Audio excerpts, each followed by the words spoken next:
Kabanata 51-55. Hindi niya ito karapat-dapat, let me have it instead. Naisip ni Wilson Jordan. Tumango si Alex Rockefeller. Marami ang 100 beses. Papalayain na kita sa pagkakataong ito. Sapat na ang pagsasabi ng 1 beses. Pagkatapos ay kinuha niya ang kanyang bank card at ibinigay sa tindera. Mag-swipe palayo. Agad-agad, nagtrabaho ang sales lady. Ang kumpanya ay naglagay ng maraming pansin sa pagbibenta ng $2 milyong na kotse, kaya ginagawang mas madali ang proseso ng transaksyon. Hindi nagtagal bago natapos ang pagbili. Beep. Ang tunog ng isang matagumpay na pagbabayad na ginawa. Iniabot ng sales lady kay Alex ang kanyang bank card at iba't ibang resibo sa pananabik. Iyon na ito, kuya. Mangyaring panatilihin silang ligtas. Pupuntahan ko ito kaagad. Bumalik kapag kalipas ng kalahating oras. Nagulat si Beatrice Essex. Paano, nakuha ka ba ng napakaraming pera? Napangisi si Alex. Well, Beatrice Essex. Maaari ba akong umasa na tutuparin mo ang iyong pangako, lalo na bilang ang campus belle ng California State University? Iniisip ko kung ano ang mangyayari kung ang balita tungkol sa pagsira mo sa mga pangako ay nagsimulang kumalat sa buong campus. Ikaw. Si Beatrice ay may reputasyon na dapat panatilihin. Saglit niyang pinag-isipan ang kalubhaan ng kahihinatnan bago tumawag ng tatay sa galit. Umalis siya pagkatapos. Paano siya mananatili pagkatapos ng kahihiyang dinanas niya? Si Alex, Mona Wise, at ang iba ay tumingin kay Alex na may kakaibang ekspresyon bago nagmamadaling sinundan si Beatrice. Makalipas ang kalahating oras, nasa kanyang BMW M8 si Alex. Kinapa niya ang throttle at umalis sa car dealership.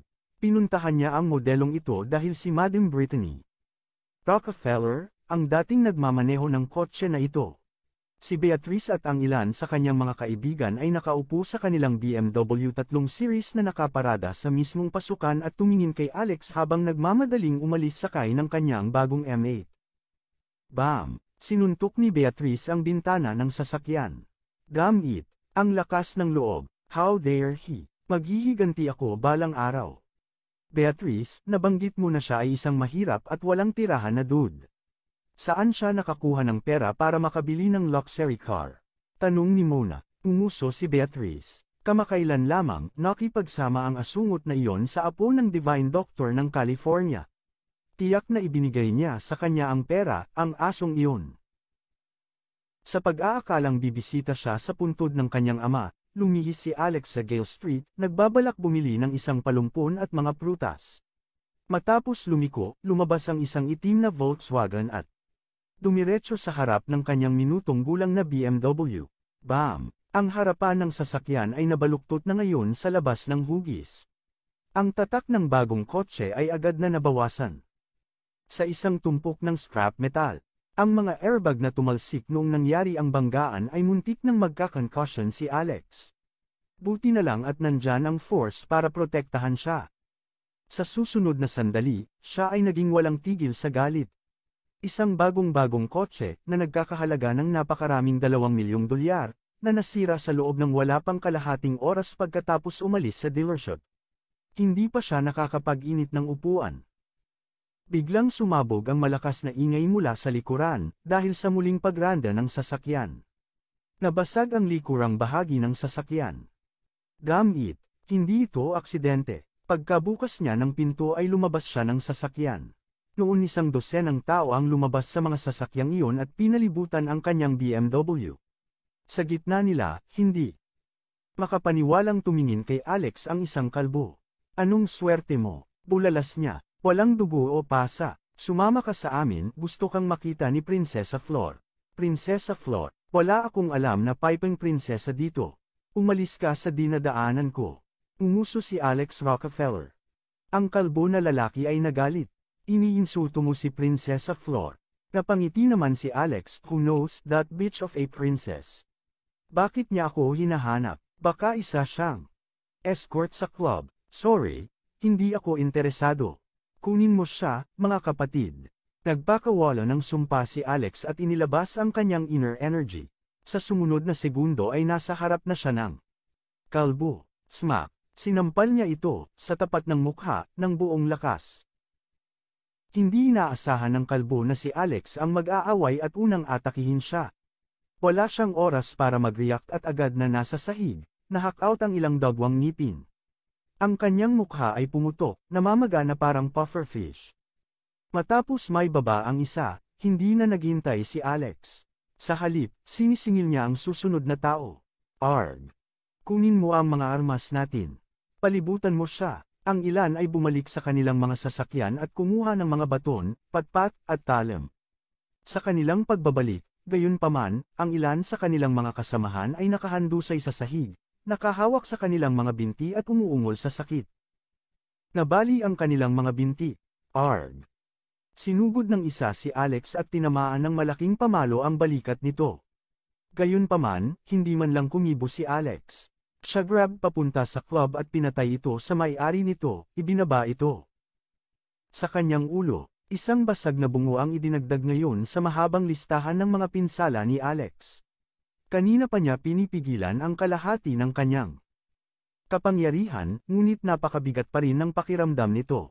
Ang force ay nagbago sa kanya ng lubusan, kasama ang kanyang bilis at lakas na tumataas ng husto sa kasalukuyan. Whoosh! Isang machete ang hiniwa sa hangin. Noon na pagtanto ni Alex nakitang-kita niya ang galaw ng machete at ang pinagdaanan nito. Kinampas niya ng malakas ang talam gamit ang pamalo sa kanyang kamay. Kumalabog. Tumipad ang machete na nakalagay sa bintana ng M8. Samantala, hinawakan ni Alex ang ulo ng lalaki at mabilis na tumakbo patungo sa hood ng isa pang kotse. Bam! Hindi man lang napasigaw ang lalaki sa sakit ng marahas siyang itinulak ni Alex, na hinampas ang ulo nito sa hood ng kotse. Nangyari ang lahat sa isang kisap mata. Ang mga taong ito ay naglabas ng isang mamamatay tao na aura at hindi nakikilala sa mga awayan, labanan, dugo, at pagsusuka.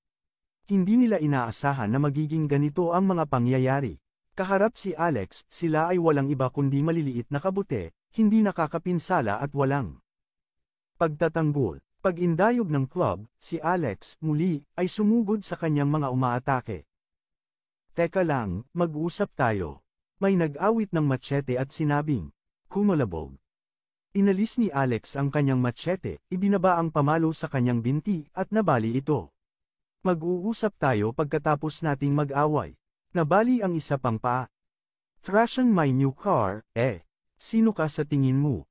Angal ni Alex. At isa pa, ganito ka ba magpadala ng imbitasyon? Basag. Ang lahat ay hindi rin nakatakas sa kapalaran dahil ang kanilang mga binti ay nabasag din ni Alex. Sa wakas, nilapitan niya ang kalbong lalaki, ang tanging hindi pa nasugatan ang kanyang mga binti. Ang paniki ay medyo matibay at nanatiling hindi naputol matapos mabasag ang maraming paa. Ipinatong ni Alex ang club sa tiyan ng kalbo at ngumisi, well. Hindi yata gumana sa akin ang imbitasyon, Sabihin mo sa akin, bakit ako hinahanap ng escort na ito? Ang kalbo na lalaki ay nagnakaw ng isang sulyap sa club. Natatakot na ang isang bahagyang paggalaw mula kay Alex ay nangangahulugan ng kanyang katapusan. Nagmamadali siyang sumagot, Scarface. Nabali mo ang kanyang binti. Siya ang subordinate ni Princess Flor, at inutusan kaming pumunta at kunin ka. Oh, Scarface. Akala ko ibang tao na. Itinaas ni Alex ang club at inipit ito pababa, matigas. Arg! Napasigaw ang kalbo sa sobrang sakit. Ano ba ang sinisigawan mo? Hindi kita sinaktan, ganti ni Alex. 2 ng club ang nakaimbed ng malalim sa konkretong kalsada sa pagitan ng kanyang mga hita. Gulat na tumingin ang kalbo. Si Scarface ay nakipag-usap sa maling tao sa pagkakataong ito. Kahit si Princess Flor ay hindi siya may baba. Inangat ni Alex Rockefeller ang kalbo sa kanyang kwelyo at sinabing, kailangan mong bayaran ng mga pinsala, $3 milyong. Wala akong ganoon kalaking pera. Marahil kailangan nating bumisita sa Princess Escort. Itinulak ang nakatali na kalbo sa kanyang BMW M8, inilabas ni Alex ang naka-embed na machete mula sa bintana at tinusok ang mga nakadeploy na airbag. Vroom! Ang mga makina ay muling nabuhay. Sa kabutihang palad, kahit na medyo nawasak, ito ay naidrive pa rin.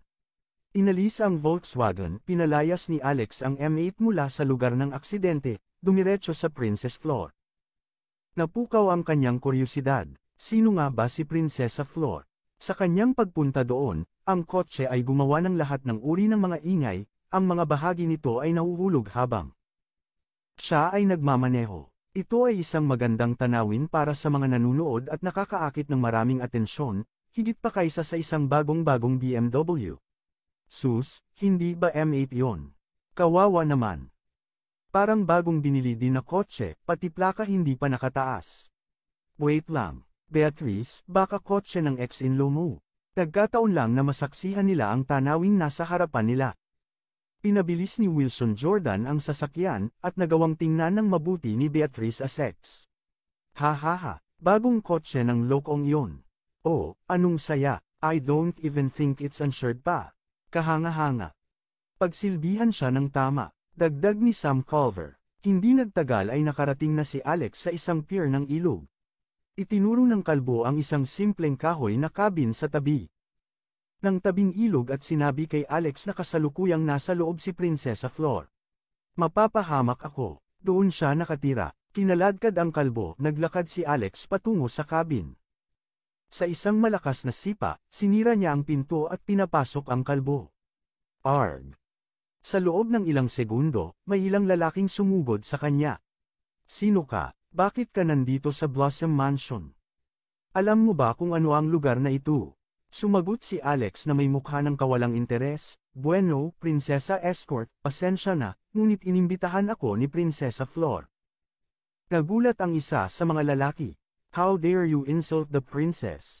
Mamatay. Sa isang mabilis na galaw, itinaas ni Alex ang kanyang paa at sinipa ang paparating na umaatake.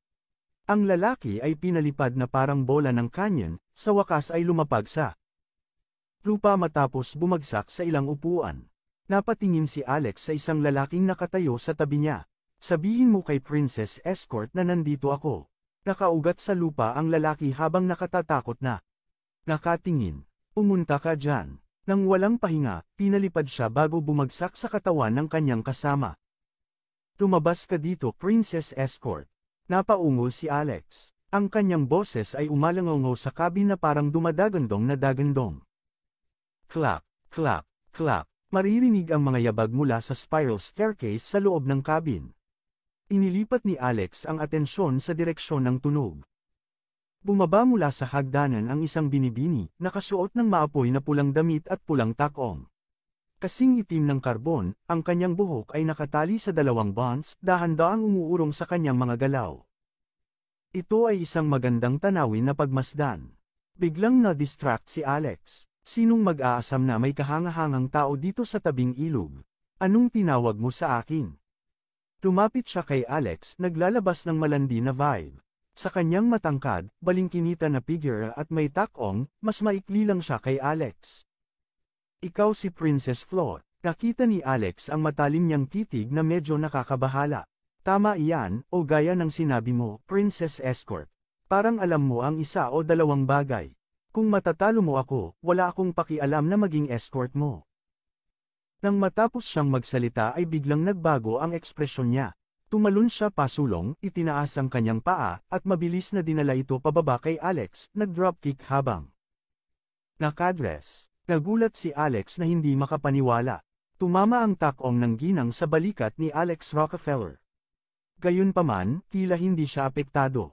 Habang ginagawa ng force ang mga hakbang sa pagtatanggol sa sarili, halos ma-dislocate nito ang kanyang mga bukong-bukong. Sa susunod na sandali, hinawakan ni Alex ang kanyang mga paa at binuhat siya. Ito ay isang nakakatawang tanawin. Sa sandaling lumukso siya, agad niyang pinagsisihan ang kanyang desisyon. Nakalimutan niyang nakasuot siya ng damit. Sa mismong sandaling iyon, nakakahiya ito.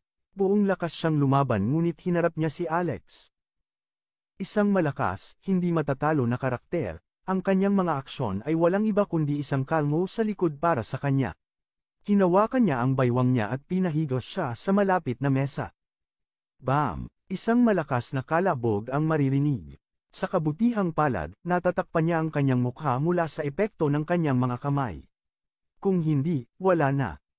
Ang mukha niya, iyon ay sinabi, ang kanyang dibdib ay tumama sa gilid ng mesa ng malakas sa impact, at napangiwi siya sa sakit. Itinulak siya pababa, binigyan siya ni Alex ng isang Malakas na sampal sa likod. Isang malakas na kaluskos ang narinig, at isang namamagang marka ng pasa ang agad na lumitaw sa katawan ng ginang. Prinsesa Flor, tama ba? Hindi ko maarok ang iyong kapangahasan, na nag-uutos sa mga tao na durugan ang aking sasakyan. Isa pang malakas na hampas sa kanyang likod ang sumunod sa sinabi nito. Si Prinsesa Flor, na puno ng luha, ay sumigaw sa sakit. Bilang isa sa 3 dakilang pinuno ng underworld ng California, hindi niya inaasahan na makararanas siya ng gayong nakakahiyang pagkatalo, lalo na sa harap ng lahat ng kanyang mga nasasakupan.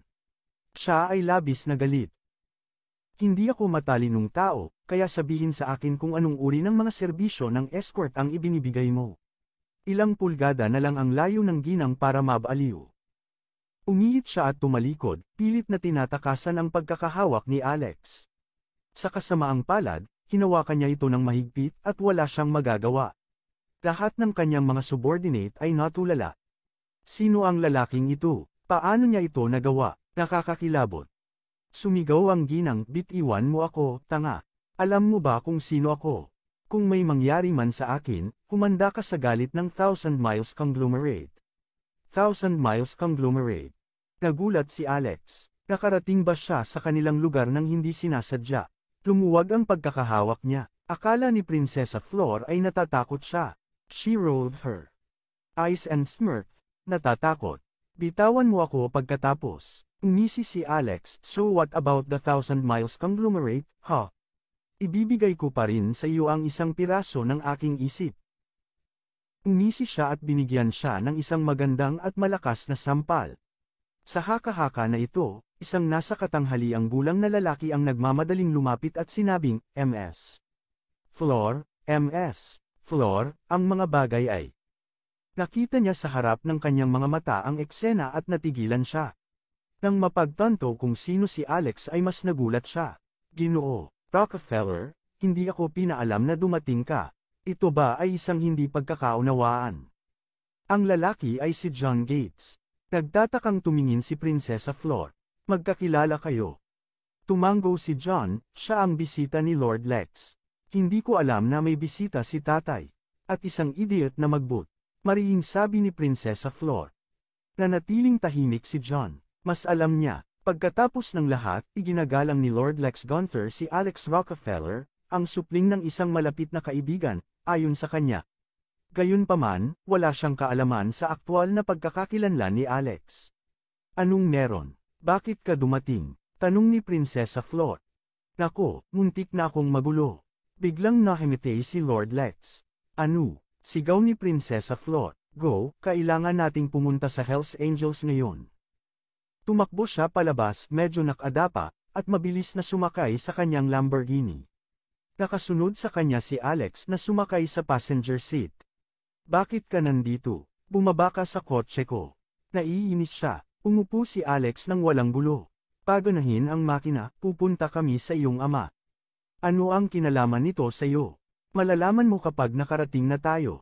Ang Lamborghini ay kumari pa ng takbo, walang iniwan kundi mga bakas ng alikabok. Makalipas ang kalahating oras, nakarating sila sa Hells Angels. Pagkaparada pa lang ng sasakyan ay lumabas na si Prinsesa Flor. Nasaan si ama? Sa kwarto sa may likod bahay. Kasalukuyang inaalagaan siya ni Mr. Jacob. Sumunod naman si Alex sa likod. Dati siyang bisita dito, at sa ilalim ng utos ni Lord Lex na bigyan siya ng libreng paggalaw sa loob at labas ng Hells Angels, hindi siya pinigilan o tinanong ng sinuman. Nakita niya si Lord Lex at laking gulat niya. Isang lalaki sa edad na 50, si Lord Lex ang kuwara ng isang taong may kapangyarihan, na nagpapakita ng dominasyon at awtoridad saan man siya magpunta. Gayunpaman, siya ngayon ay mukhang isang tao sa kanyang mga 70s sa halip, mahina at mahina, walang lakas at kasiglahan. Ilang araw na lang ang lumipas mula nang huli silang magkita pero ngayon ay parang ibang tao na siya. May nangyari, naintindihan naman agad ni Alex kung bakit. Ang lahat ay salamat sa kanyang third eye, isang kakayahang inilarawan sa Ultimate Book of Medicine na nagbigay daan sa practitioner na tukuyin ang bawat solong issue sa loob ng katawan ng tao, anuman ang sakit o ang kalubhaan nito. Isang masamang nilalang ang kasalukuyang nakakapit sa katawan ni Lord Lex. Tinanong ni Prinsesa Flor ang isang lalaking nakasuot ng robe ng doktor sa tabi niya, Mr. Jacob, ano ang problema ni Ama? Nagtaas ng kilay si Mr. Jacob, mukhang nabalisa. Nawalan siya ng malay at nawalan ng lakas at espiritu. Sinuri ko ang lahat, ngunit wala akong ideya kung ano ang nangyayari. Hindi ba dapat ipadala mo siya sa ospital? Tanong ni Prinsesa Flor. Huwag kang mag-alala, ako na ang bahala sa kanya. Please, umalis ka na sa kwarto, sabi ni Alex. Galit si Princess Flor. Sino ka ba? Ito ay walang kinalaman sa iyo, labas. Hindi ito ang unang pagkikita ni Mr. Jacob kay Alex, dahil siya ay nakatalaga rito bilang personal na doktor ni Lord Lex. Paliwanag niya, Lady Flor, Mr. Rockefeller here is Lord Lex's esteemed guest. Inutusan kami ni Lord Lex na tretuhin si Mr. Rockefeller ng may lubos na paggalang at mabuting pakikitungo. Natarante si Princess Flor. Ano? Paanong hindi ko malalaman kung sino siya? Anyway, wala nang malay si Father, alam mo ba kung paano siya gagamutin? Oo. Tumango si Alex. Ang kanyang paninindigan ay nagdulot ng ilang pagdududa sa lahat ng naruroon sa silid, lalo na sina Prinsesa Flor at Mr. Jacob. Umiling si Alex bilang pagbibitiw. Kailangan nilang makita ito ng sarili nilang mga mata para maniwala sa kanya. Well, kapag tumanggi kang umalis, sige, sasabihin ko sa iyo ang totoo. Si Lord Lex ay biktima ng isang voodoo spell. Sa ngayon, isang maliit na demonyo ang nakakapit sa kanyang katawan, sinisipsip ang buhay mula sa kanya habang nagsasalita kami. Ano? Paumanhin. Paano sila maniniwala sa katawa-tawang paliwanag ni Alex? Alam kong hindi ka maniniwala sa akin. Binalingan ni Alex si Lord Lex sa kanyang tiyan at pinunit ang kanyang kamiseta. Tingnan mo. Sa likod ni Lord Lex ay dalawang maliit na dagwang bakas ng paa, habang sa kanyang mga balikat ay dalawang maliliit na bakas ng kamay. Ang mga ito ay parang mga marka na ginawa ng isang maliit na bata sa kanyang likod. Forget what they doing, keep on doing.